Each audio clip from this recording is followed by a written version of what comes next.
국회에서는 내년도 예산안 처리를 위한 여야의 막바지 협상이 진행되고 있습니다. 예결위의 공을 이어받은 양당 원내지도부가 핵심 쟁점인 대통령실 이전과 지역사랑 상품권 등 예산을 조율하기 위해서 3+3 회동을 시작했습니다. 국회 취재기자 연결합니다. 권남기 기자.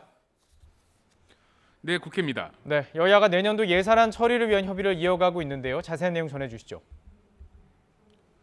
네, 내년도 예산안 처리를 위해 오늘 여야 원내대표가 국회의장 주재로 만났습니다.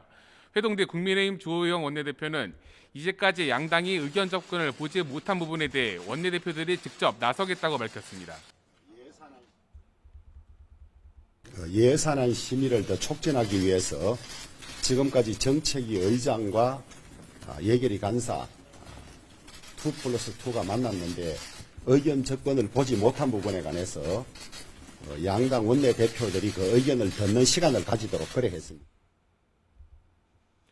대통령실 용산 이전이나 지역사랑 상품권 예상 등 주요 쟁점에 대한 협상이 진행될 거로 보이는데 더불어민주당 박홍근 원내대표는 이에 대해 아직 많은 쟁점이 남아있다고 말하기도 했습니다. 마지막 원내대표 소위 협상 테이블에는 쟁점을 좀 최소화시켰는데 아직 좀 많이 남아있는 상태에서 염려가 되긴 합니다. 그럼에도 불구하고 서로 정기국회 안에 예산안 처리를 위해서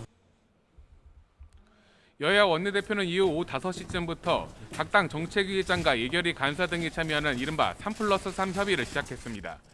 양당은 오늘 만남을 시작으로 본회의 하루 전인 내일까지 회동을 이어가며 내년도 예산안 막판 협의를 이어갈 것으로 보입니다. 이런 가운데 추경호 부총리 겸 기획재정부 장관은 오늘 양당 원내대표를 만나 예산안 합의 처리를 위해 지혜와 뜻을 모아달라고 당부했습니다.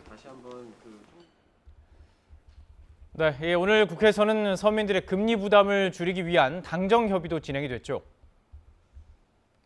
네, 여당과 정부는 오늘 국회에서 서민과 취약계층의 금융부담 완화 대책을 논의했습니다. 김주현 금융위원장은 이 자리에서 일반용 안심전환대출과 적격대출 등을 합친 특례 보금자리론을 1년 동안 한시적으로 공급할 계획이라고 밝혔습니다. 신규와 대안 구분 없이 변동금리 주택담보대출을 장기 고정금리로 바꿔주는 걸 더욱 확대하겠다는 건데 주택가격은 9억, 대출 규모는 5억으로 늘리고 소득요건은 폐지하기로 했습니다.